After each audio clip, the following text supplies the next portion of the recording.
Como siempre les digo, me emociona muchísimo poder presentar mi trabajo de investigación a las personas que sé que le han puesto muchísimo cariño y muchísimos años de experiencia y de investigación en la formación La Luna. Estoy bastante emocionada de ver personas como Irene Trukowski, la profesora Liliana López, entre otras personas que siempre han sido en realidad motivo de inspiración cuando he estado trabajando en esta investigación, dado que he leído mucho de sus papers. Estoy feliz de ser parte de este ciclo de conferencias, primero que todo porque cuando estaba en la Universidad de los Andes, alrededor de 2011-2012, tuve la oportunidad de organizar con la profesora María de los Ángeles un curso de geoquímica de petróleo, en donde invitamos a la profesora Liliana López, y ella fue y nos acompañó 2 días a dar un curso de geoquímica, que para mí fue un motivo de inspiración a posteriormente seguir mis estudios en esta rama. De hecho, bueno, acá, profesora, tengo incluso su libro y siempre he leído sus papers, la admiro muchísimo y bueno, es un honor para mí presentar este trabajo que con mucho cariño lo realicé para Venezuela. Muchísimas gracias a las muchachas por esa presentación, muy bonito lo que dijeron. Acá yo tengo otra presentación, voy de hecho a apagar la cámara para conservar mejor calidad de sonido. Y acá yo tengo una pequeña reseña que las muchachas ya más o menos dijeron de mí. En este momento quería yo solo comentarles que yo empecé mis estudios de posgrado en el 2014 en la Universidad de Oklahoma. Y mientras estaba empezando mis estudios de posgrado, me reuní con mi advisor, el doctor Roger Slatt, y en ese momento el profesor Slatt, que es uno de los pioneros en los yacimientos no convencionales de los Estados Unidos, estaba estudiando la prospectividad de la formación La Luna como yacimiento no convencional en Colombia. Es cuando él en ese momento me dice que está netamente interesado en ver cómo la formación La Luna, cuál puede ser la prospectividad como yacimiento no convencional en Venezuela.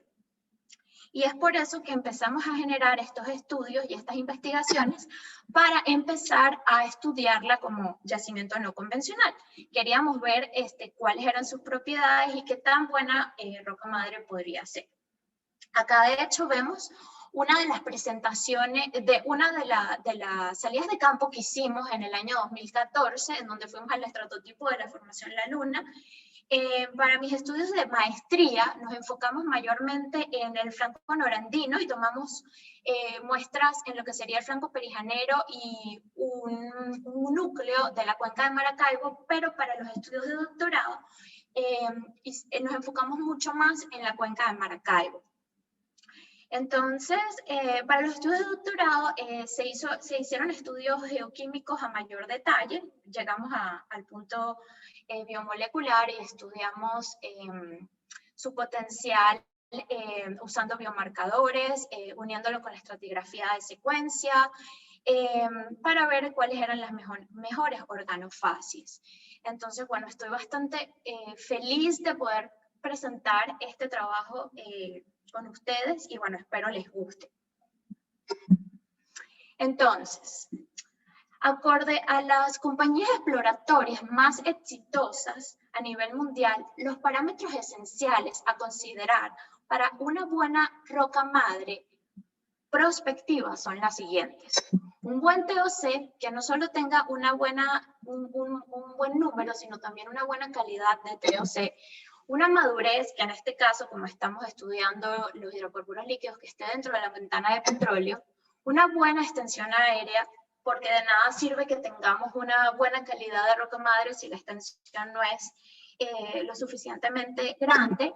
Y un índice de fragilidad, porque dado que cuando estamos estudiando yacimientos no convencionales, la mayoría de los shells tienen muy baja permeabilidad, necesitamos rocas que sean bastante frágiles para poder extraer el petróleo, como el modelo de lo que es comúnmente conocido como el modelo de la galleta Oreo. Se tiene que prácticamente abrir la galleta y picarla para poder extraer la crema. En este caso sería la mineralogía presente. Entonces hoy le voy a hablar de lo que para mí, y acorde a todas estas investigaciones que realizamos estos últimos años, es una de las rocas madres más importantes, más potenciales a nivel de no convencionales en toda Sudamérica. Y hoy les hablaré de lo que será la formación La Luna en Venezuela. Y para ello realizamos una evaluación aplicada de roca madre y una estratigrafía de secuencias de alta resolución para yacimientos no convencionales en la formación La Luna, Cuenca de Maracaibo, y estudiamos la zona noroeste. Sí, tiene un poquito de retraso. Ok, ahora hablemos de lo que sería el problema científico. Si bien la formación La Luna ha sido considerada por mucho tiempo el mayor foco de estudio a nivel convencional, dado que es la roca madre más importante de la cuenca de Maracaibo, no ha habido un estudio comprensivo en la formación La Luna como recurso no convencional. Han habido bastantes estudios a nivel de Gauss Shale, pero ninguno de ellos tiene todas las disciplinas de lo que sería la estratigrafía de secuencias y la geoquímica orgánica e inorgánica. El hecho de que no haya un marco estratigráfico de alta resolución a nivel de recursos no convencionales no permite el entendimiento de las parasecuencias y su relación con las organofases. Entonces, como pregunta principal tenemos, ¿es la formación La Luna un recurso no convencional prospectivo en la cuenca de Maracaibo? Y de ser así, ¿cuáles son los intervalos más ricos en materia orgánica y cómo ellos se relacionan con el marco psicoestratigráfico? Para responder estas preguntas, tenemos que partir de la premisa de que las lutitas no son homogéneas.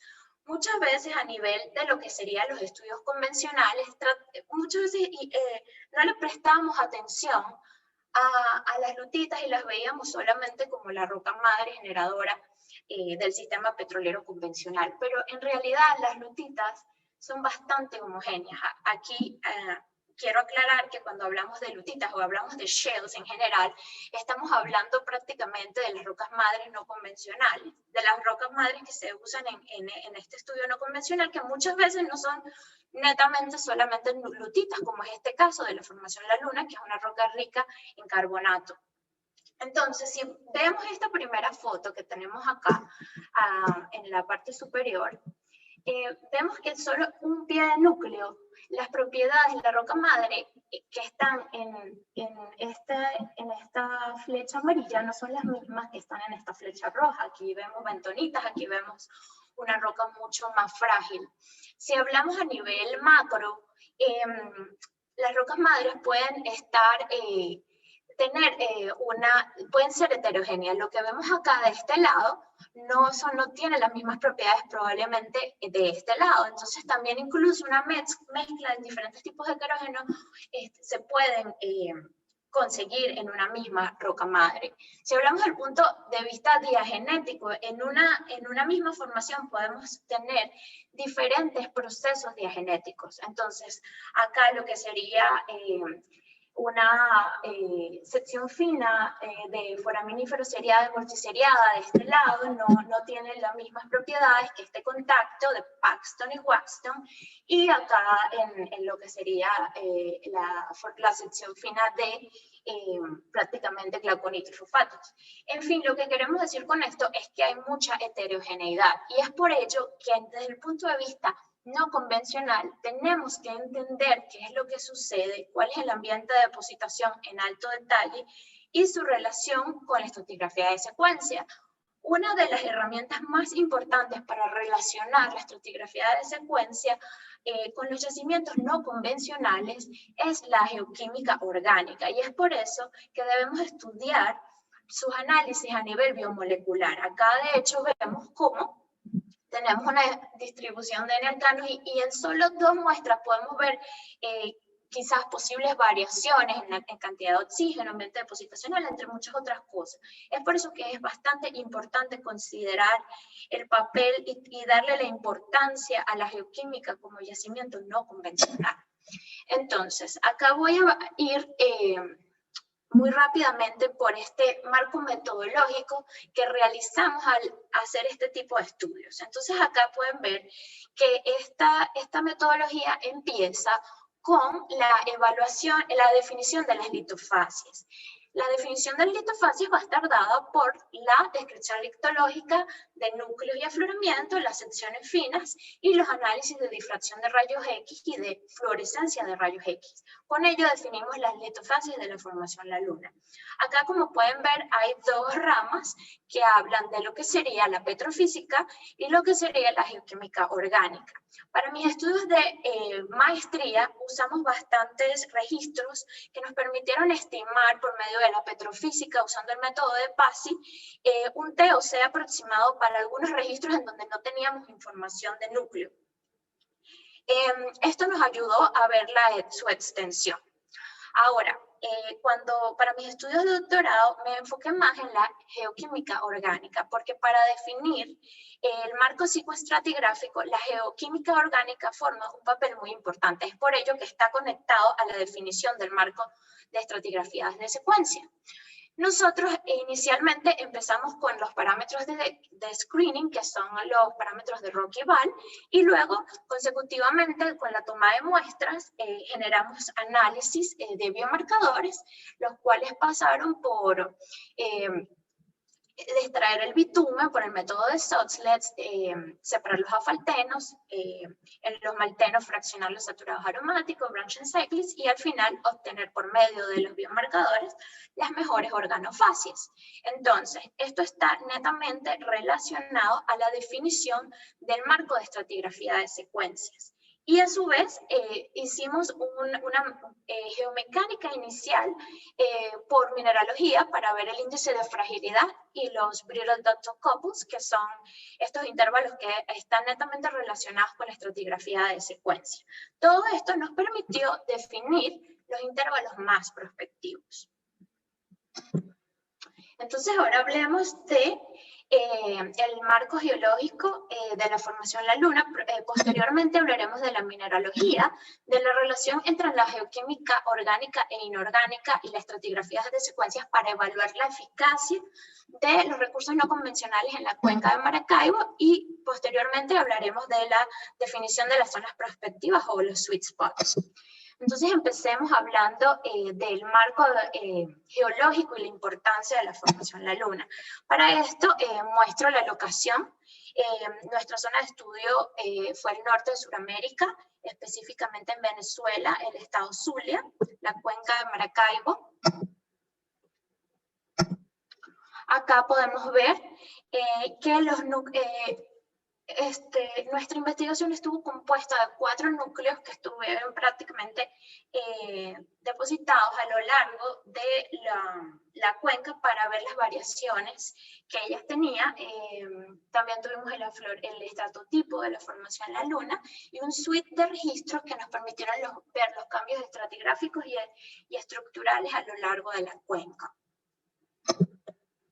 Entonces acá tenemos lo que sería la paleogeografía y vamos a hablar rápidamente de lo que sería una plataforma somera carbonática de lo que sería el Cretácico temprano, caracterizado por el grupo Cogollo.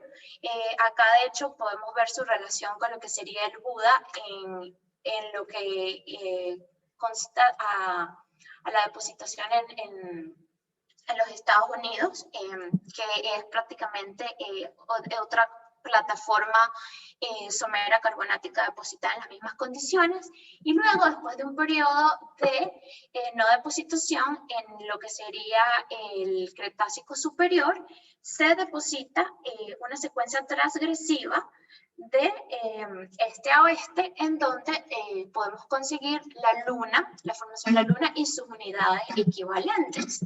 Acá de hecho vemos cómo la Luna está depositada en un mar epicontinental y cómo su formación equivalente puede ser y puede reconocerse como el Eagle Ford en los Estados Unidos.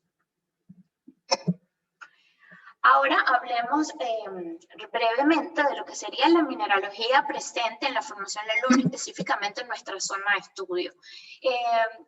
Dado los estudios de difracción de rayos X, pudimos ver cómo la mayoría de las muestras que tenemos acá nos muestran que tenemos un litotipo netamente carbonático. La mayoría de la formación de la Luna está constituida por carbonato que ha sido prácticamente constituido por todos estos foraminíferos, por toda esta bioproductividad que se formó al depositarse esta secuencia transgresiva. También, si podemos ver en este pequeño cuadrito amarillo que tenemos acá, vemos como el índice de fragilidad es bastante alto, siendo 1 el 100%. La mayoría de nuestros núcleos están entre 0.8 y 0.9, así que el índice de fragilidad es bastante alto. El índice de fragilidad de la Luna 1S, que es uno de los núcleos que evaluamos, es un poco menor, pero ya explicaré posteriormente el por qué. Luego, como segunda litología dominante tenemos la caracterizada por un alto contenido de sílice biogénico. Este sílice lo podemos conseguir mayormente en la parte superior de la formación La Luna. Al menos en el estratotipo de la formación La Luna se encuentra una gran cantidad y un incremento de nódulos de Chert, dado las corrientes de surgencia y todo el upwelling que generó esta bioproductividad. Acá vemos, de hecho, este tipo de mineralogía ayuda a que el índice de fragilidad sea mucho más alto. Y en tercer lugar, tenemos también a la mineralogía que está caracterizada por un alto contenido de clay, de arcilla. En este tipo entra lo que sería los bentonitas, el miembro tres esquinas, en donde se consigue una alta cantidad de fosfatos, y también ciertos intervalos muy específicos de la formación de la Luna en donde el contenido de arcilla incrementa notoriamente. Más adelante hablaré un poco de eso. Y bueno, esto es lo que mayormente conseguimos a nivel en nuestra zona de estudio. Ok, ahora hablemos de lo que sería la relación entre la geoquímica orgánica e inorgánica y la estratigrafía de secuencias para evaluar el potencial de la formación de la Luna como recurso no convencional. Y vamos a empezar por este plot, que es uno de los más comunes y los primeros que usamos al evaluar cualquier proyecto de exploración no convencional, y son los análisis de Rocky-Ball. La relación del índice de oxígeno y el índice de hidrógeno nos puede decir qué tipo de querógeno tenemos presente. Acá en este plot lo pongo siempre porque me gusta nombrar que si bien vemos que en su mayoría es tipo 2, cuando vemos a veces que hay un querógeno tipo 1, un querógeno tipo 3, podemos tener un mal entendimiento de lo que estamos viendo en el plot. Es muy importante conocer el ambiente depositacional de la formación de la Luna para entender este tipo de resultados. Acá, si bien la mayoría del querógeno es tipo 2, cuando vemos que estas otras muestras que están hacia este lado nos quieren hacer parecer que son querógenos tipo 1, en realidad lo que está sucediendo es que hay muchas zonas en donde el contenido de azufre incrementa y por ende el índice de hidrógeno incrementa. Entonces, muchas veces podemos tener un mal entendimiento de lo que estos plots nos muestran. Por eso tenemos que usarlo en contexto con otros plots y otros análisis geoquímicos para entender su resultado. De la misma manera, acá lo que vemos como un tipo 3 es en realidad un producto de maduración termal, porque cuando tenemos una roca madura, el índice de hidrógeno y el índice de oxígeno disminuye, generándonos este tipo de respuestas. Entonces hay que tener mucho cuidado con este tipo de plots. Entonces, en resumen, el tipo de querógeno que nosotros tenemos para la formación de la Luna es un querógeno tipo 2 depositado en un ambiente marino. Acá, cuando vemos este tipo de plots, tenemos la relación del Tmax con el índice de hidrógeno. Esto lo hacemos muchas veces para estimar la madurez termal de la formación. En este caso podemos ver que la mayoría de nuestras muestras están en la generación de petróleo, con excepción a la Luna 1E, que como podemos ver en el mapa es el que se consigue en la zona más noreste de la zona de estudio. Y algo bastante interesante que hay que nombrar acá es que la luna 1E, el circulito azul claro, versus la luna 1X, que es nuestro estratotipo a nivel de núcleo, presentan las mismas litofasias y están relativamente cercanas la una de la otra, pero una está en la ventana de petróleo y la otra no. Esto es bastante interesante porque todas estas fallas y todos estos cambios estructurales han sido asociados con eventos estructurales de la falla de Burro Negro que probablemente alteraron esa zona y por eso genera un valor totalmente diferente. Entonces, esta parte es bastante interesante, sería bastante interesante hacer un análisis a nivel estructural y ver cómo influenció esto a nivel geoquímico. Sin embargo, como estamos hablando de estudios exploratorios y es importante entender la madurez termal de la zona de estudio, acá los resultados de Rocky Val nos generaron valores del 0.88 en promedio, o sea, una generación de la ventana de petróleo temprana. Sin embargo, como necesitamos asegurarnos que estamos dentro de la ventana de petróleo, realizamos otros análisis. En este caso, hicimos reflectancia de la vitrinita. Entonces, algo que fue bastante interesante en el momento de que realizamos los análisis de la reflectancia de vitrinita, es que fue para nosotros bastante difícil, bastante challenging, conseguir la vitrinita y tomar ese tipo de análisis, ¿no?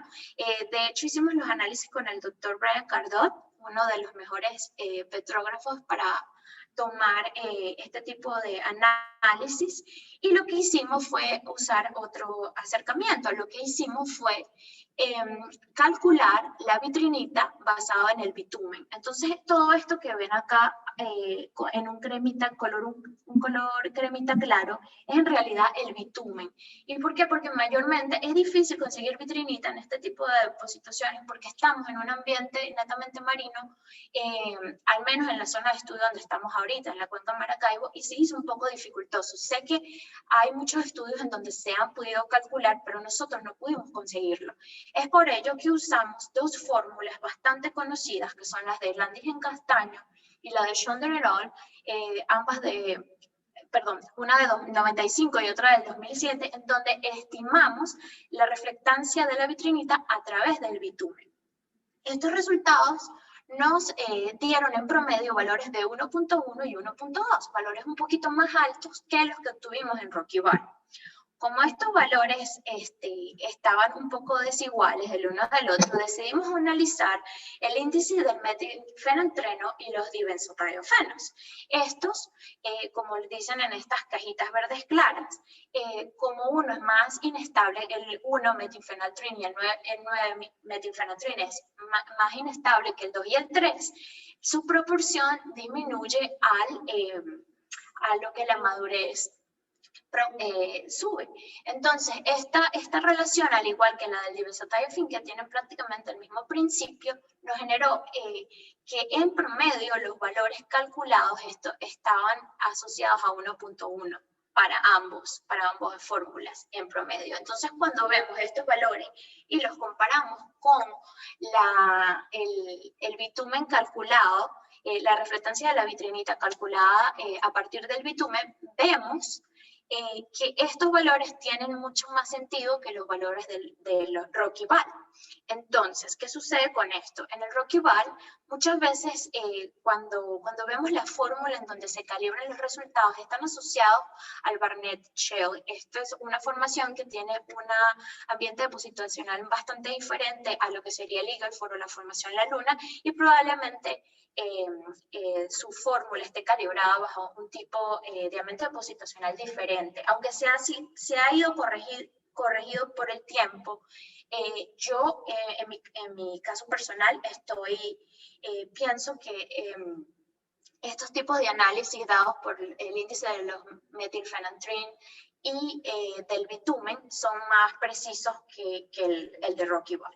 Entonces, bueno, Al estimar la madurez termal, empezamos a hablar un poquito de lo que es un biomarcador. Como muchos de ustedes saben, los biomarcadores son un grupo de compuestos, primordialmente hidrocarburos, que han sido conseguidos en estratos de roca y de hidrocarburos producidos por organismos vivos del pasado. Son llamados fósiles moleculares, ya que ellos retienen la mayoría del esqueleto de carbono del producto original natural. ¿Y por qué son importantes? Porque nos ayudan a identificar la fuente, la madurez, el ambiente depositacional, biodegradación, migración, edad, correlación crudo, roca madre, crudo. Y este tipo de análisis han sido usados desde hace muchas décadas cuando se estudiaba la roca madre a nivel convencional. Y de hecho, en esta ocasión, quería hablar de la profe Liliana, que ha hecho estudios increíbles, y para mí es, cuando pienso en biomarcadores en Venezuela, pienso en la profesora Liliana López. Ha hecho análisis increíbles en la formación La Luna. En este trabajo vamos a hacer un acercamiento usando los biomarcadores, pero de una manera un poco diferente. Lo vamos a usar como una herramienta para usarlo en comparación a los resultados que nos dio la geoquímica inorgánica y la estratigrafía de secuencia. Lo vamos a usar como una aplicación a la prospección de recursos no convencionales, y este tipo de resultados nos va a mostrar dónde están las mejores organofases. ¿Por qué esto es importante? Porque cuando entendemos dónde están las mejores organofases y cuando entendemos la estratigrafía de secuencia, podemos aplicar este modelo a otras zonas de la cuenca, o incluso a Querecual, Navay, incluso hasta otras zonas fuera de Venezuela, porque a lo que entendemos cómo esto se relaciona, podemos entender dónde están las mejores propiedades. Esto es un snapshot simplemente de uno de los tantos plots que pudimos realizar en la realización de este análisis. Estos ya se han hecho en el pasado, son plots ternarios, en este caso de los esteranos regulares. Acá hay otro snapshot de lo que serían los aromáticos, el radioaldibenzotiofenoberfenantrin versus el pristanofitano. Todos estos estudios ya los hemos hecho en el pasado, pero estos análisis y estas relaciones las vamos a usar, como dije anteriormente, como integración, porque eso es lo que nos interesa cuando estamos haciendo análisis de los recursos no convencionales. Ahora, lo que les muestro acá es para mí bastante importante. Primero, esta es una sección, una cross-section estratigráfica del suroeste-noreste, en donde muestro y donde esta cross-section la queremos mostrar para ver cómo buza la formación de la Luna hacia Colombia, hacia el suroeste. Entonces, ¿qué sucede acá? Que acá vemos que la formación de la Luna va a presentar fases diferentes a las que podemos ver en la parte más profunda de Colombia. De hecho, sabemos que es somera porque en los 90 se realizaron muchos estudios de paleobatimetría, en donde en PDVSA nos muestran que la mayoría de los resultados indican que se encuentra a una paleobatimetría de 30 a 150 metros alrededor. O sea, es una plataforma bastante somera que está buzando hacia Colombia. Ahora, esta cross-section para mí es una de las piezas más fundamentales de mi investigación. ¿Por qué? Porque esta cross-section estratigráfica que está de norte a sur representa la discordancia del grupo Cogollo con la formación La Luna, y nos muestra cómo la paleotopografía del grupo Cogollo controla la depositación de la formación La Luna en Venezuela. Esta cross-section para mí es muy importante porque esto no estaba dentro de mis objetivos, pero cuando nosotros fuimos a la nucleoteca y analizamos uno de esos núcleos, nos dimos cuenta que sus litofases eran totalmente diferentes a las litofases típicas de la formación La Luna. Y de hecho lo pudimos relacionar con otro núcleo que se encuentra en otra formación que ni siquiera está en el mismo tiempo geológico, que es la formación Woodford. Esta es una roca madre transgresiva del Devónico en los Estados Unidos que presentaba unas características bastante similares a lo que conseguimos en este núcleo que está círculo rojo. ¿Qué fue lo que conseguimos? Que las litofasias al principio de su depositación eran bastante diferentes al resto y que probablemente estaban controladas por algún paleobajo. Cuando hacemos esta correlación, esta cross-section estratigráfica, en donde tenemos la superficie de máxima inundación, amarrando esta secuencia y vemos que este núcleo está dentro de ese paleolobo, pudimos relacionar que esas litofasias que conseguimos están netamente controladas por la paleotopografía del grupo cogollo. Y estas fases, ¿por qué son súper importantes en esta investigación? Porque en donde tengamos este tipo de control paleotopográfico podemos conseguir las mejores organofacies de la formación de la Luna a nivel no convencional. Entonces la pregunta es la siguiente: ¿puede la paleotopografía influenciar el modelo depositacional de la formación de la Luna? Para considerar esto, para responder esta pregunta, hicimos 3 diferentes clusters basados en similitudes y diferencias.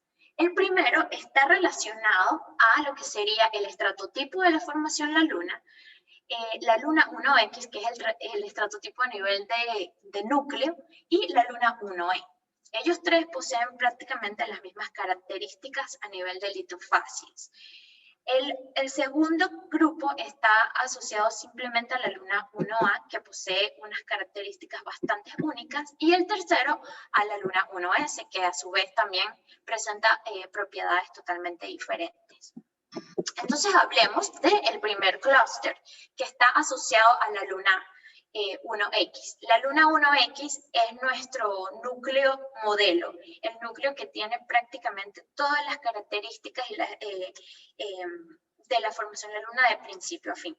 Empieza con una depositación bastante rica en materia orgánica, las lutitas incrementan un poco al principio, luego se ve un poco más carbonático después de las cenizas volcánicas, luego vemos una cantidad de nódulos de calcita que progresivamente incrementan, y luego vemos unos cherts que van incrementando hacia la parte superior de la formación de la Luna.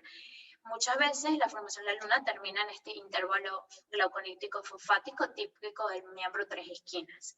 Algo bastante importante que quiero mencionar acá es que no estoy hablando a nivel de miembro medio, superior, alto, medio. Estoy hablando de la formación de la Luna como un todo. ¿Por qué? Porque han habido tantas variaciones a nivel de litología en este estudio que lo vamos a hablar más a nivel regional que a nivel de pequeños miembros como todos lo conocemos, se han mencionado en el pasado a nivel del flanco norandino, a nivel de la cuenca de Maracaibo, entre otros.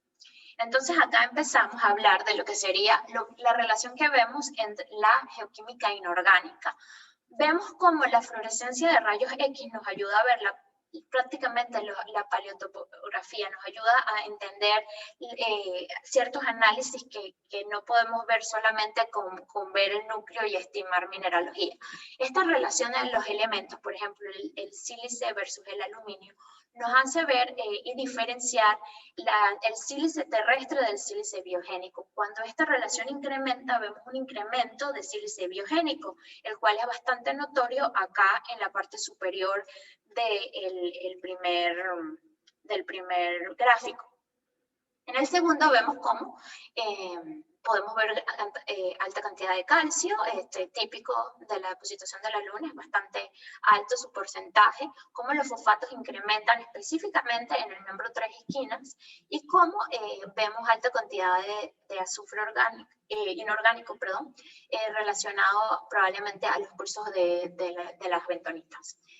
Si vemos el otro gráfico de lo que sería la difracción de rayos X, podemos ver que tienen bastante correlación con la fluorescencia de rayos X. Vemos que en su mayoría es carbonático, que hay 2 pulsos bentoníticos que están asociados a ese incremento de azufre, de hecho, y que a su vez también incrementa el porcentaje de arcilla.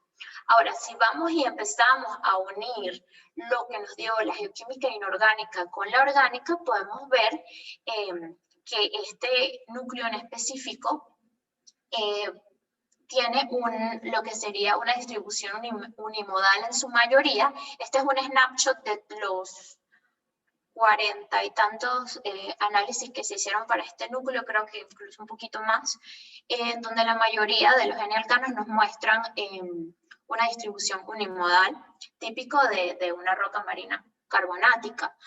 Acá vemos una relación de tantas que se pueden usar en los biomarcadores, y vemos como la relación del C30, aquí abajo en la cajita amarilla les dejo la definición, nos sirve para identificar la fuente de materia orgánica marina.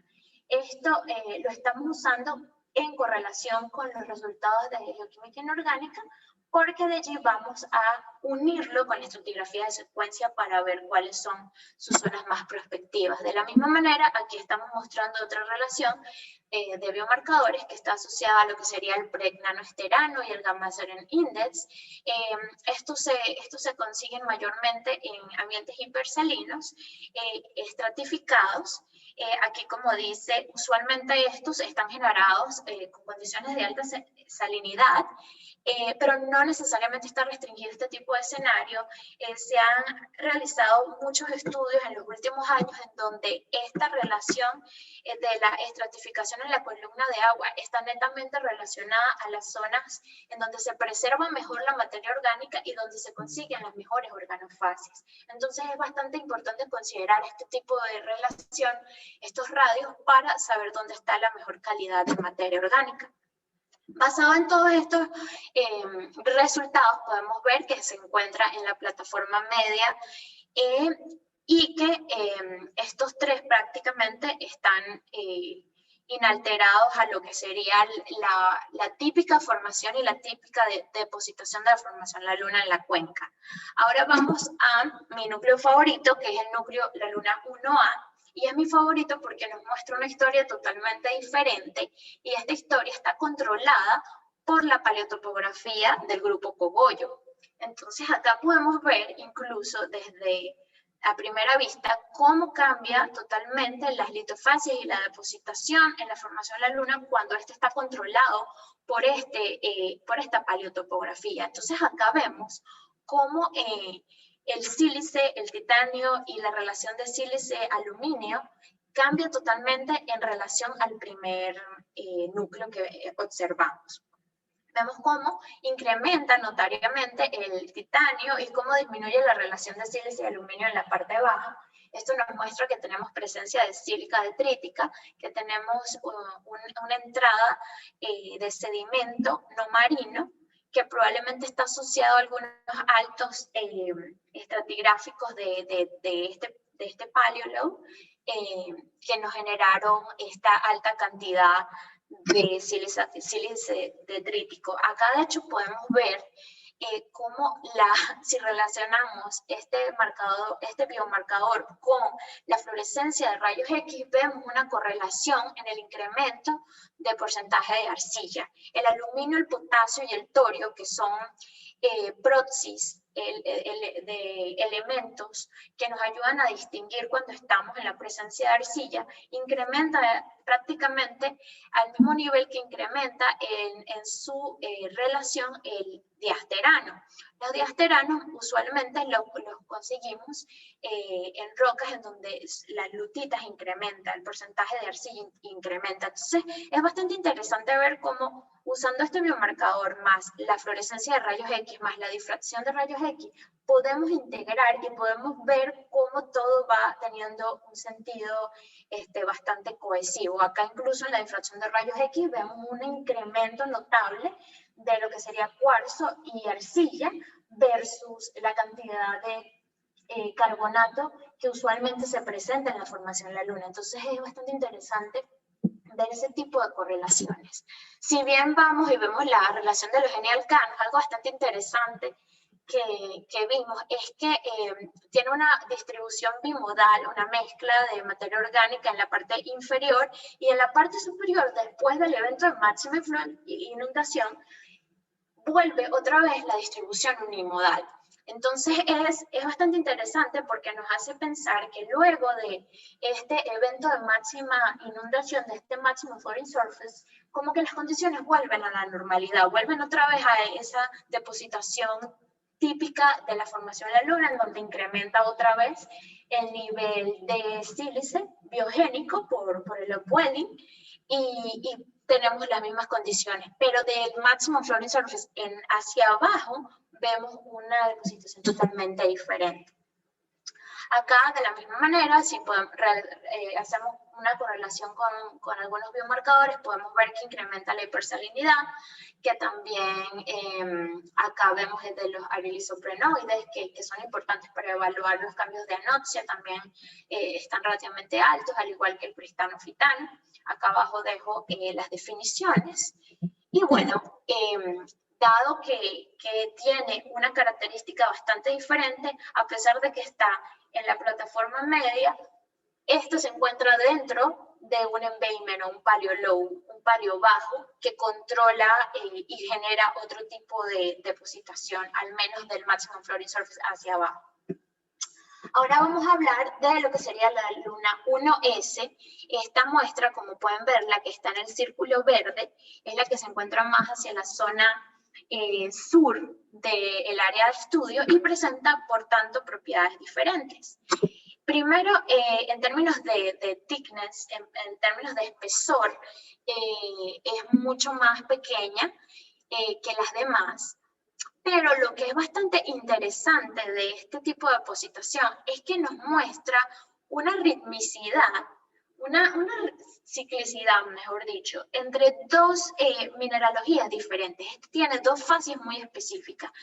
Algo que nos pasó con este núcleo, que es la Luna 1S, y con el anterior, que es la Luna 1A, es que las fases eran tan diferentes a la típica depositación de la formación de la Luna, que incluso tuvimos que constatar, viendo en los núcleos de las formaciones que estaban por encima y por debajo de la Luna, para constatar que estábamos en efecto en presencia de la formación de la Luna. Esta fue bastante interesante porque lo que vimos fueron rocas bastante brittles, bastante frágiles, encima de una bastante dúctil. Entonces, al ver esta ritmicidad y hacer los correspondientes estudios inorgánicos y orgánicos, vimos en estos términos, cuando vemos acá la fluorescencia de rayos X y la difracción, cierta ritmicidad, lo cual fue bastante interesante. También vemos presencias de mililioids que nos hacen pensar que de repente está en una zona transicional. También acá con estos otros elementos podemos ver esa ritmicidad de la que estamos hablando. Y también algo bastante interesante es que vimos que había una distribución unimodal bastante precisa, bastante marcada en las rocas que estaban más ricas en carbonatos y una distribución un tanto más terrestre en las zonas más dúctiles, en donde teníamos más contenido de arcilla. De repente esta imagen no es la mejor representación, hay otras mucho mejores en donde se ve un incremento del sedimento terrestre, pero era bastante interesante. Entonces nosotros pensamos que de repente esta es una zona transicional en donde estamos recibiendo variaciones del nivel del mar bastante marcadas y por eso vemos este tipo de ritmicidad. Entonces acá nosotros la asociamos, y aquí ven el modelo depositacional, a una zona transicional con fases muy asociadas a lo que sería un lagún. Esto fue bastante interesante porque esta muestra, este núcleo es totalmente diferente a los demás y este tipo de ritmicidad la hemos visto en muchos afloramientos que se encuentran al sureste de lo que sería el Eagle Ford, bastante similar. Entonces, bueno, es bastante importante a considerar. Entonces, ahora voy a hablar rápidamente de lo que sería la estratigrafía de secuencia. Me gustaría hablar un poquito más, pero si no tardara como 2 horas. Y quería comentarles que para conocer el orden de la secuencia usamos este tipo de análisis en donde vimos prácticamente la edad. Y esta edad nos ayudó a ver a conocer el orden de la secuencia. Está representado por un segundo orden superimpuesto por series de tercer orden de Haystack y Transgressive System Tracks. Nosotros incluso pudimos llegar al cuarto orden, pero acá por motivos de la presentación hablaré muy general de lo que pudimos generar. Y bueno, acá mostramos este modelo depositacional de la formación de la Luna en donde estamos dibujando estos pequeños paleolobes que son los que nos pueden controlar la secuencia transgresiva en sus mejores organofases. Luego seguimos y vemos acá que justo por esta zona que casualmente está asociada a el Oceania Noxic Event, conseguimos una alta cantidad de índice de hidrógeno de S1 y condiciones hipersalinas al menos para la Luna 1A y la Luna 1X, para esos dos núcleos. Luego, si seguimos subiendo, llegamos en el Turonian, prácticamente vemos el evento en máxima inundación, y luego acá lo que sería un Haystack de tercer orden. Vemos también que sube el índice de hidrógeno, el S1, las condiciones hipersalinas, y vemos el incremento del sílice biogénico dado por las corrientes de los Welling. Luego acá vemos en el miembro 3 esquinas cómo está prácticamente compuesto por el fin de la transgresión, y cómo acá arriba ya en el Campanian empieza una regresión con la depositación de la formación Colón. Todo esto lo podemos ver en este ciclo de segundo y tercer orden, superimpuesto de series de eventos transgresivos y de Haystack. Entonces, ahora vamos a hablar de lo que sería la identificación de los sweet spots, la identificación de las zonas más prospectivas. Para ello estoy usando una criteria que ha sido usada a nivel mundial para estimar la prospectividad de recursos no convencionales. Entonces, vamos a empezar. La primera está relacionada a un alto contenido de TOC, que no sea solo como dije, la cantidad, sino también la calidad, que incluya un alto S1, un alto S2 y un alto índice de hidrógeno.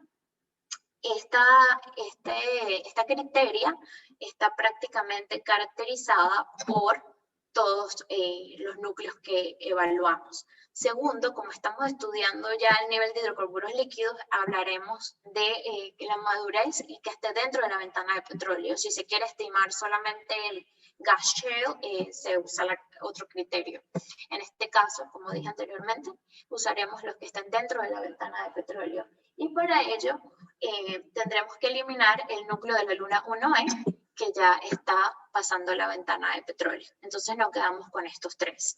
Si seguimos con la criteria, que tenga un alto índice de fragilidad, aproximadamente de 0.7 a 1, y un espesor mayor a 100 pies, y tomando en consideración estos parámetros, eliminamos el núcleo, la Luna 1S, dado que su índice de fragilidad es un poco más bajo. Aunque en el Woodford Shale se han hecho análisis y se ha conseguido prospectividad en muestras que tienen 0.5, 0.6, para generar los resultados más precisos, vamos a eliminarlo porque la criteria toma que sea de 0.7 en adelante. Ahora quedamos con estos dos, que sería la Luna 1X y la Luna 1A, estos núcleos. Entonces, el último que tenemos, este mapa no sé dónde salió, disculpen, es la buena preservación de la materia orgánica que incluya una alta anoxicidad, un pristanofitano mayor a 0.8, erisoprenoides menor a 2, pregnanoesterano, gamma-seren index, estos parámetros geoquímicos, y ellos también los cumplen. Entonces, ahora Eso quiere decir que estos dos núcleos son bastante propensos y bastante prospectivos como recursos no convencionales. Entonces ahora vamos a ver y regresar a la pregunta inicial. ¿Es la formación La Luna un recurso no convencional prospectivo en la cuenca de Maracaibo? Y la respuesta es por supuesto que sí lo es. Y sus fases más importantes están asociadas al High Stand Tract y lo que sería el Middle Order Shelf, que está constituido mayormente en el núcleo de la Luna 1X, nos muestra que el target principal está asociado a estas zonas de Vueling que generaron una mejor preservación. Esa bioproductividad generó una gran calidad de TOC, de organofasias, y se muestra como una zona altamente prospectiva. Como segunda zona prospectiva, lo asociamos a lo que sería el Transgressive System Tract, y esta está asociado probablemente y posiblemente está asociado también a esta generación del evento oceánico anóxico que generó una mayor preservación de la materia orgánica, y lo tenemos como target número 2. Ahora, si vamos al Embayment Light Tank Deposition, que es el de la Luna 1A, esto está asociado al Transgressive System Tract que pudimos conseguir en ese Paleo Low que generó una alta calidad de materia orgánica, y este sería nuestro target número 1 para este tipo de depositación. Y como target número 2 tenemos el mismo target que planteamos anteriormente, asociado a este upwelling que generó una muy buena bioproductividad. Esto quiere decir que al entender, como dije anteriormente, al entender este modelo y ponerlo dentro de un marco de estratigrafías de secuencia, podemos usarlo y aplicarlo a otras zonas alrededor del país. Podemos aplicarlo en Carecual y ver qué tan prospectivo es y si está controlado de esta misma manera. Podemos aplicarlo a otras zonas, incluso podemos verlo, como dije anteriormente, en el Hunton y el Woodford, que aunque no son de la misma edad, mientras tengamos una plataforma somera carbonática y encima tengamos una secuencia transgresiva, este modelo puede servir para conocer y para tener en consideración la prospectividad a nivel de fase exploratoria de una roca madre. Entonces, como dije anteriormente, los parámetros esenciales a tomar en consideración es una buena calidad de TOC. Tenemos una excelente calidad de TOC, una madurez que está dentro de la ventana de petróleo, una extensión areal muchísimo más grande de lo que pensamos, 23 por match, y un alto índice de fragilidad, más o menos alrededor de 0.8, 0.9 en promedio. Esto quiere decir que nuestra roca madre, la formación La Luna, es una roca altamente prospectiva como recurso no convencional. Si tomamos en consideración los análisis consecuentes que se deben realizar, recomendaría hacer un análisis de geomecánica. Sería bastante importante a nivel exploratorio. Ya por la parte geoquímica se puede ver que hay bastante potencial, sin embargo es bastante importante analizar las propiedades geomecánicas a mayor detalle. Yo pude realizar un pequeño estudio relacionado con la mineralogía, pero hay mucho más que hacer allí. Y bueno, espero que les haya gustado. Siempre quiero agradecerles a mis sponsors por toda la ayuda a lo largo de este camino. Y bueno, muchísimas gracias y espero que les haya gustado.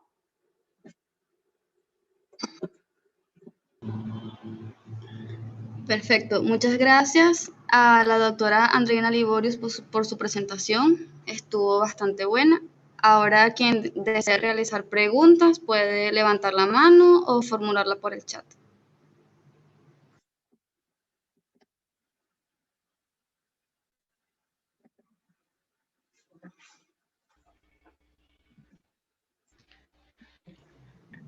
Le voy a dar la palabra. Hacer unas preguntas, pero no.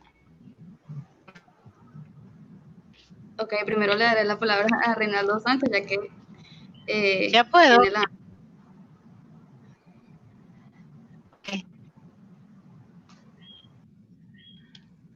Adelante, Eliana. No hay problema. Me avisa, por Primero, favor. No. Por favor.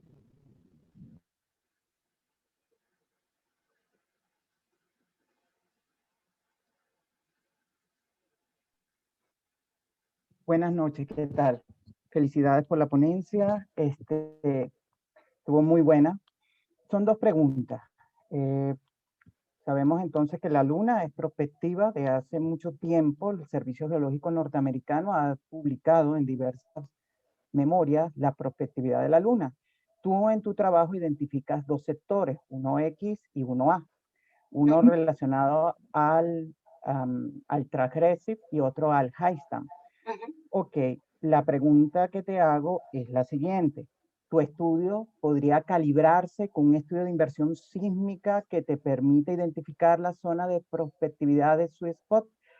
Sabiendo, obviamente, que estaríamos buscando en un futuro, si es que se da, porque estos yacimientos necesitan dinero y la complejidad de la historia venezolana petrolera es o desarrollamos los yacimientos convencionales que tenemos o nos vamos a aguas profundas, que tenemos el corredor gasífero, o seguimos explotando la faja petrolífera, o qué vemos, qué hacemos. Entonces, la pregunta que te doy es si tu estudio permite calibrar eso. Y la segunda, que tiene que ver, según tu criterio, y viendo es que es rentable para Venezuela realmente el desarrollo de estos yacimientos, recordando obviamente que tenemos muchos escenarios, ¿ok? Y es difícil escoger, ¿ok? Ante la situación que vayamos a darse, ¿ok? O levantamos los yacimientos convencionales o nos vamos a aguas profundas con el corredor gasífero de Paria hasta el Golfo de Venezuela, o nos vamos a la faja petrolífera. Es una pregunta. Y claro, obviamente, eso va de acuerdo a las directrices de la industria petrolera, porque a la larga todos los técnicos nos tenemos que acoplar a los lineamientos que la industria en ese instante de tiempo veamos que sea más factible, porque obviamente. Y gracias. Hola Reinaldo, bueno, muchísimas gracias por la pregunta. Sí, con respecto a lo que estabas hablando de sísmica, de hecho, mientras estábamos haciendo estos estudios, estuvimos detrás de sísmica y de hecho logramos conseguir una sísmica en 3D por parte de PDVSA y tratamos de hacer esa relación, pero la sísmica tenía tan mala resolución que no pudimos ver a detalle o por lo menos ver todos estos indicios que tú puedes ver a nivel de estratigrafía de secuencia macro, los OMLABs y eso. Logramos ver una OMLAB, logramos ver que justo en ese lado donde había la transgresión se veía cómo usaba, pero no se pudo ver a mucho detalle. Sin embargo, pues una sísmica de mayor resolución con ese tipo de sísmica sí se podría hacer, porque de hecho hay muchos estudios en donde tú puedes usar sísmica en conjunto a la petrofísica para estimar el TOC en zonas en donde no los hay. Entonces creería que una sísmica de mejor resolución podría ayudarnos bastante. Ahora, a nivel de desarrollo de qué podría hacerse, esa pregunta nos la hemos hecho bastante. Yo pienso que es interesante por la situación económica en la que el país se encuentra. Podría ser una inversión de muchísimo dinero, como tú sabes, los recursos no convencionales son proyectos en donde se lleva muchísimo dinero. Yo pienso que si se llega a desarrollar de la manera más profesional, luego de que se hagan, por supuesto, los estudios de geomecánica, que para mí, insisto, son bastante importantes, sí se podría generar una economía basada en estos recursos no convencionales. Muchas empresas con las que he hablado han estado pendientes, monitoreando el acercamiento de Venezuela como recurso no convencional, pero pues obviamente que también es un riesgo para ellos meterse en un país en donde ahorita las condiciones no son las mejores y hay tantas cosas que bueno, que no sabemos qué va a suceder, ¿no? Pero yo pienso que si se estudia de la manera, y no solo la Luna, ¿no? Sino también las otras rocas madres que podemos conseguir, podría tener bastante potencial, pero insisto, creo que se necesita, esto es como la fase inicial exploratoria, todavía se necesita hacer muchísimos más análisis, este es el punto de vista a nivel geológico, geoquímico, pero sí, por lo que hemos tenido ahorita, se ve bastante bien. Oh, y sobre todo hay que ver cómo el lado colombiano le va con los proyectos que tiene en desarrollo y ver las experiencias que hay en Argentina de vaca muerta y sobre todo la parte de desarrollo que los norteamericanos han hecho, porque hay que tener una legislación especial para este tipo de yacimientos no convencionales. Bueno, muchísimas gracias. Voy a tomar en cuenta tu trabajo para un futuro. Chévere, gracias. Muchas gracias a ti. Yo quisiera hacer un comentario. ¿Me oyen? Sí. Es Irene Truskowski. Excelente trabajo, me encanta. Muchas gracias. Y muy bueno. Y te felicito. Yo quisiera un poco aclarar lo que el compañero preguntó acerca de los convencionales, ¿no? Para nosotros en Venezuela tenemos tan buenas oportunidades en la parte de los convencionales que sería prematuro meternos con los no convencionales. Exacto. Y sobre todo por el riesgo ambiental, que ahora se va a poner mucho más empeño en el futuro. Todas las compañías y los países están tomando decisiones sobre la parte ambiental importante. Y Venezuela, por supuesto, entrará o tendrá que entrar ahí también. Entonces, primero, tenemos muchas áreas, muchas oportunidades, tanto onshore como offshore, de explotar los convencionales, y los convencionales se quedarían para después. Sí. Exacto. Esto es también una parte de investigación que se puede aplicar en algún momento. Como dice usted, así mismo es. Nosotros tenemos tantos recursos convencionales que no es como en los Estados Unidos que usan esto porque es en realidad lo que pueden producir aparte de offshore Gulf of Mexico. Así mismo es, pero también es como bastante interesante entender que si llegamos a entrar a este punto de vista, pues podemos tener muy buenos resultados por lo que sería la calidad del TOC y todo esto, también de la materia orgánica y bueno, cuando lo comparamos con el Eagle Ford, que es el equivalente a lo que sería la formación en la Luna, es un yacimiento bastante prospectivo acá. Pero tiene toda la razón. Es bastante importante tomar en consideración y explotar todo lo que tenemos convencional y después entrar acá a lo que sería los no convencionales. Tengo otro comentario, pero es con respecto a la interpretación que tú tienes de la plataforma, en donde el pozo que está más al sur, esa sección que tú presentaste es ya como el margen de la cuenca. Y entonces en el ambiente que estabas describiendo, tú dices que es un ambiente más somero, como tipo lagunal. Quizás fue por la interpretación de los foraminíferos que estaban ahí, pero yo lo que noté es que eran bulimínidos que realmente no son tan someros. Okay. Son de plataforma interna y son muy típicos, por cierto, de las zonas de surgencia marina. Okay. Entonces, yo no lo pondría tan somero a ese respecto, sí, más que todo por la interpretación bioestratigráfica. Ok. Sí. Ok, excelente. Bueno, me gustaría conversar con usted después porque hay bastantes cosas súper interesantes que conseguimos que probablemente usted tiene la experticia y podamos hablar y tomar más eso en consideración. Con mucho gusto, cuando quieras. Un placer, muchas gracias. No, gracias a ti. Bueno, ahora vamos con la profesora Liliana López.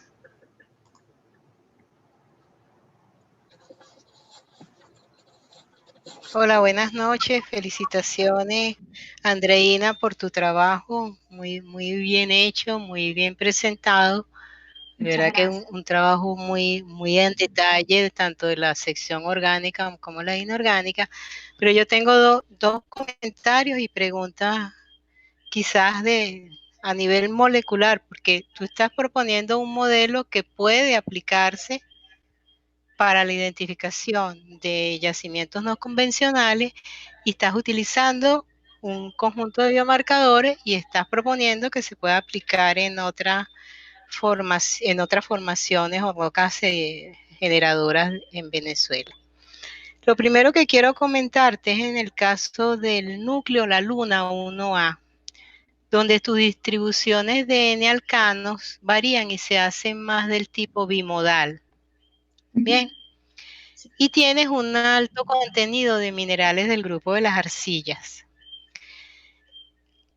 Ese tipo de distribución bimodal o unimodal, cuando se ven para los N-alcanos en unas secciones de roca fuente, esos cambios pueden ser también debidos al proceso de migración primaria y lo que se denomina cromatografía natural. Y justo en la sección donde tú la tienes es donde tienes el mayor contenido de arcillas.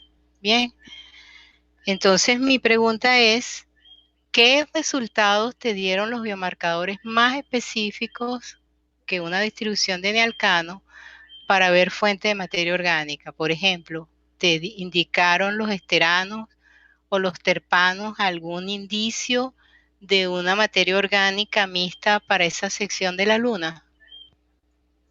Sí, nosotros hicimos bastantes análisis y bastantes plots. Por lo menos los diasteranos eran los que incrementaban a diferencia del resto. Esa fue una de lo que pensamos que podría ser esta variación, ¿no? Este input de sedimentos. También cuando vemos otros plots con respecto a los terpanos y esteranos, vemos cierta variación en esa parte, o sea, esa parte varía bastante en comparación al resto. Después de como comenté, después del Maximum Flowering Surface cambia notariamente. Entonces, esto podría ser asociado a esto que comenté, que de repente puede haber entrado un input de materia de sedimentos que alteraron y hicieron como un reworking allí, generándonos esos resultados, pero podría luego mostrarle los plots que me generaron para discutir con usted qué le parece y todo esto. Sí, porque más que los plots, hay que leer y ver un poco la distribución de los biomarcadores, porque a veces las relaciones entre algunos biomarcadores dan muy cercanas, pero esa visión en detalle de las señales es lo que te dice si hay cambios en las condiciones ambientales, porque los diasteranos te están aumentando porque hay muchas arcillas, pero no te están diciendo nada en cuanto a un aporte más marino o más terrestre de materia orgánica. Prácticamente ellos lo que te dicen es litología, no fuente de materia orgánica.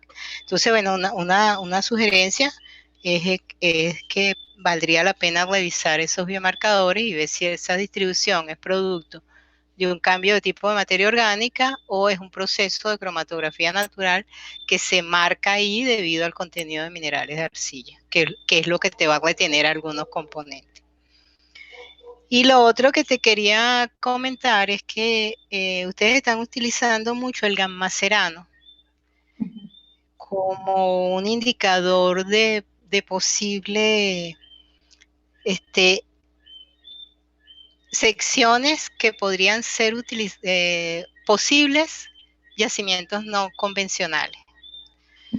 Pero cuando uno estudia en detalle los biomarcadores en la luna y en Querecual, el gamma-serano no es el biomarcador más abundante. Incluso hay secciones de la luna y de Querecual donde el gamma-serano no se encuentra.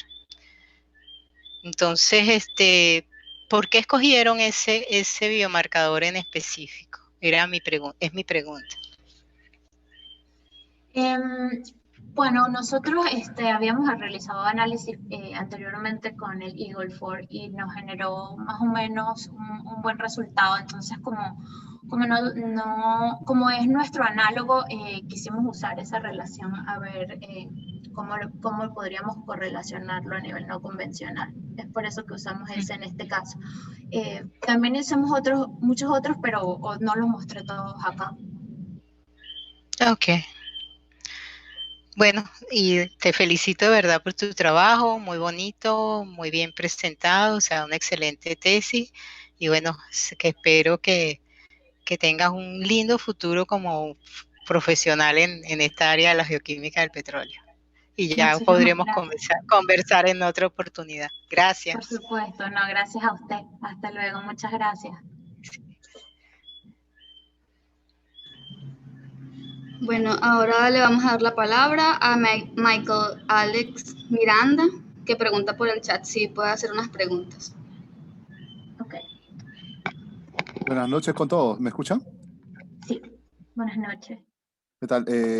Bueno, solo me queda decirles gracias por las grandes ponencias que están dando. Andreina, quería hacerte una pregunta.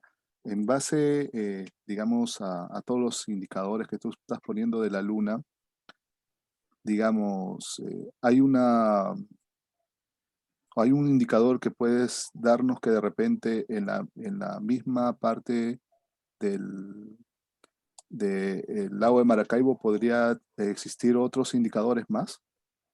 Esa es una, y en lo que estaban comentando los anteriores investigadores, bueno, yo tuve una reunión con un profesional de ustedes acá en Perú, y él me comentaba un poco el estilo de lo que estaba muy pendiente de los no convencionales allá en Venezuela.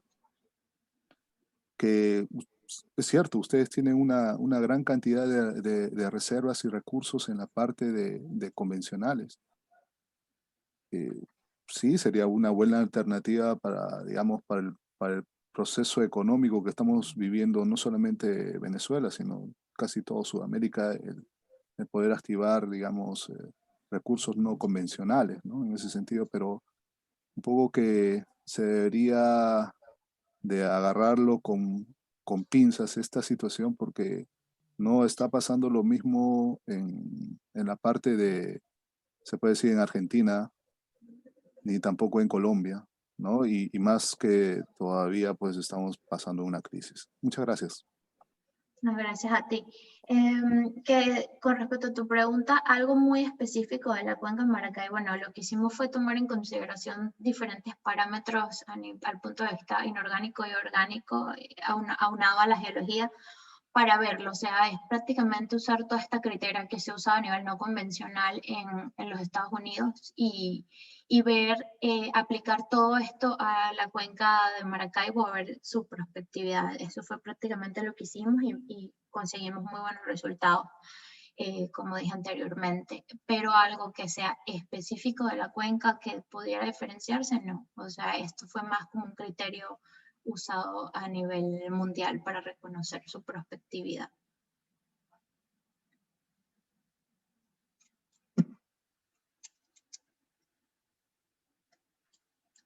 ¿Aló?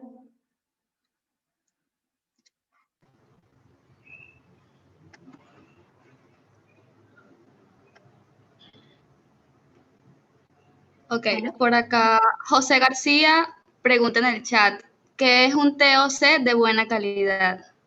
Ok, cuando yo hice énfasis en un TOC de buena calidad es porque muchas veces cuando, en algunos casos, muchas personas ven un TOC de 10% y dicen de una vez como que bueno, sí, esto es un buen TOC, pero no toman en consideración los pirogramas y muchas veces tenemos que ver que tengan un buen S1 y S2, que es el potencial a generar y el ya generado y el potencial a generar, mejor dicho. Y ver que no esté como en lo que sería el S4, que es un dead hydrocarbon. Entonces, es importante considerar lo que está dentro de ese número. Es con eso a lo que nos referimos a un TOC de alta calidad. Ok. Bueno, otras zonas de la cuenca se han identificado con sísmica esas estructuras de colapso asociadas a topografía kárstica. Único por la planta reina, si estratigráfica, entonces se pueden comprometer el estudio andreina. Exacto, lo que dices tú, eso, sus porras, es exacto lo que pienso. Resulta por integración. Una recomendación para estudios que buscan realizar algún posgrado. Bueno, a mí me gustaría, sería bastante interesante poder estudiar la parte geomecánica si estamos hablando de seguir esta misma línea de estudio en los no convencionales, sería bastante ideal, o aplicar una metodología bastante similar a lo que sería en Querecual, sería bastante interesante. Y bueno, ya que tienen allá en Venezuela a los mejores investigadores expertos en la formación de la Luna, sería ideal aplicar esto o a otra parte de la cuenca en donde no puede obtener información acerca de núcleos, o en Querecual sería bastante ideal.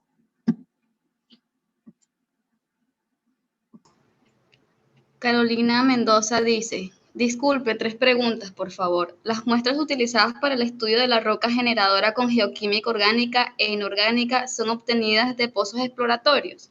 La segunda pregunta es, para esa interpretación, ¿cuántos datos, es decir, muestras, se necesitan? Y la tercera pregunta es, ¿existen nuevas técnicas de interpretación para la roca generadora? Bueno, estos núcleos que nosotros usamos fueron los núcleos que nos pudo generar, nos pudo proveer PDVSA. Son unos núcleos bastante antiguos.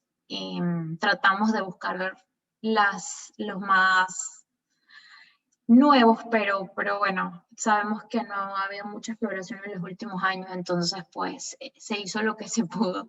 Con respecto a la densidad de muestras, todo va a depender de tus limitaciones. Nosotros no pudimos tomar demasiadas muestras porque teníamos que enviarlas a los Estados Unidos, entonces no pudimos tomar demasiadas como me hubiera encantado hacer. Pero en promedio se usaron alrededor de 150 muestras.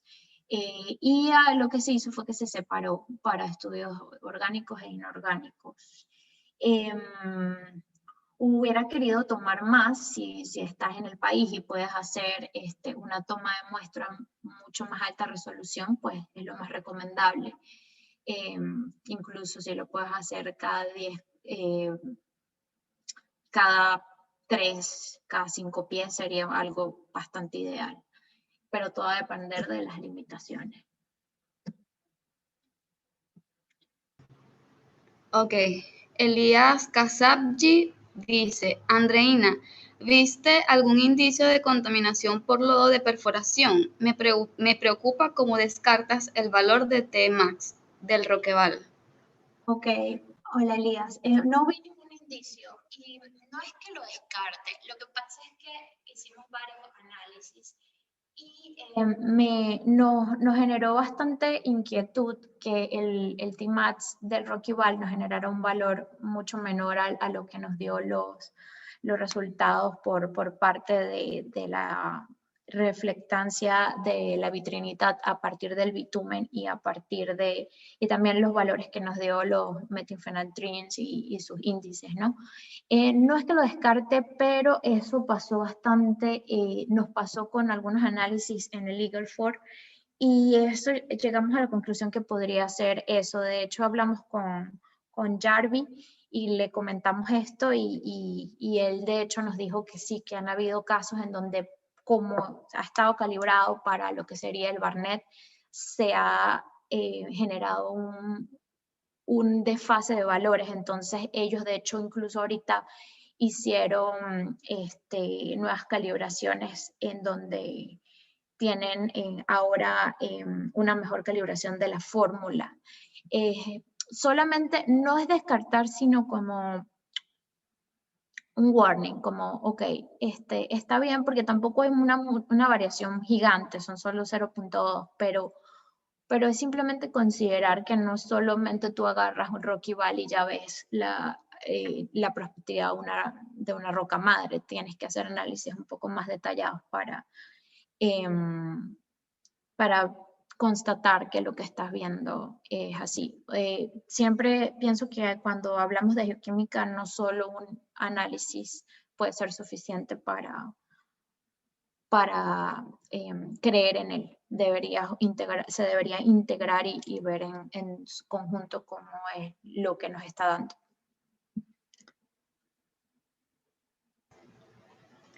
Perfecto. Volvamos con la profesora Liliana, que tiene la mano levantada.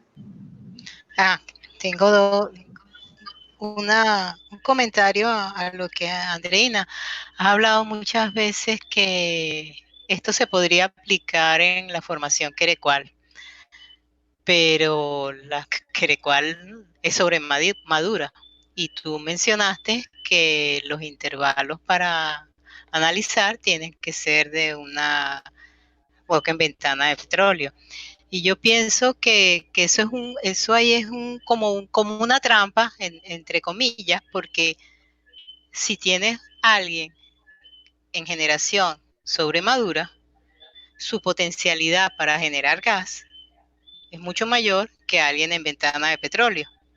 Entonces, ¿quién será mejor yacimiento no convencional? Porque si le aplicas a Querecual los parámetros que estás midiendo en la Luna, ninguno vas a poder utilizar. Porque como ya te mencioné, no puedes usar gamma serano, no puedes utilizar la madurez calculada con la ecuación de Jarvis, porque él la dice bien claro, que eso es un intervalo en ventana de petróleo. Los valores por supuesto, de pirólisis Roqueval tampoco te van a ayudar. Entonces, no es lo mismo decir aplicar a la formación La Luna que aplicar a Querecual este tipo de análisis. Incluso cuando tú aplicas valores de los índices de metilfenantreno y el índice de los dibenzotiofenos, el MDR, cuando tú aplicas esos índices en rocas fuentes del terciario en Venezuela, los índices no dan. Bien, entonces hay una variabilidad también de la calibración de algunos de esos índices, que no son una regla para ser aplicados a todas las litologías ni a todos los tipos de rocas generadoras que podamos tener. Eso era el comentario que quería hacerte, porque lo que dice Elías es verdad. O sea, descartar los valores de pirólisis Roqueval requiere, como tú mencionas muy bien, revisar los pirogramas y ver si el S1 está por encima de 0,2, que es el que te da un levantamiento suficiente para poder creer en el valor de Tmax. Pero tampoco se pueden descartar todos los valores cuando no se tiene la información de otros parámetros, sobre todo los biomarcadores. Ese era el comentario que quería hacer. Gracias. No, muchas gracias, profe. No, cuando creo que me malinterpreté lo que estaba diciendo, lo estaba diciendo a nivel como de seguir la investigación de no convencionales, no quise decir usando los mismos parámetros.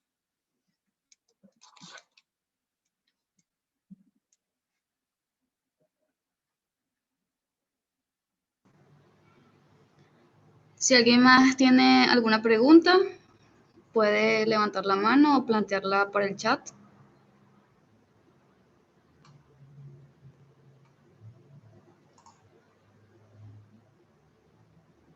Bueno, ya que no hay más preguntas, pasemos al reconocimiento.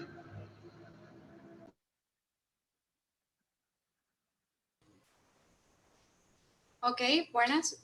Nos place darle un reconocimiento a la doctora Andreina Liborius. Esta cosa se pasa. Un momento que...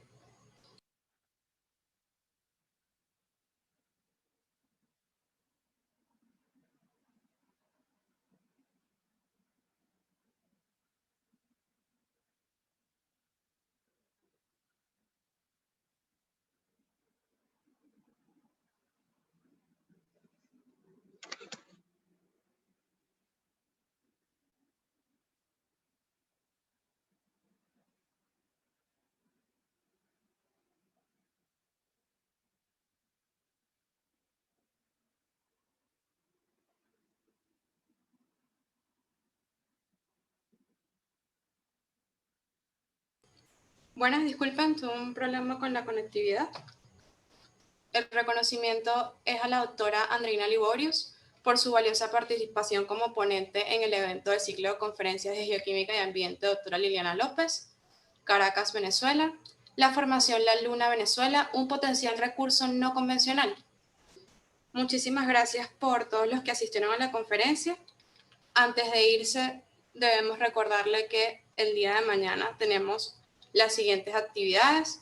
La licenciada Stephanie da Silva hablará sobre la contribución de fuentes geogenéticas de cadmio que afectan los cultivos de cacao en Cundinamarca y Santander, implicándose para la salud humana.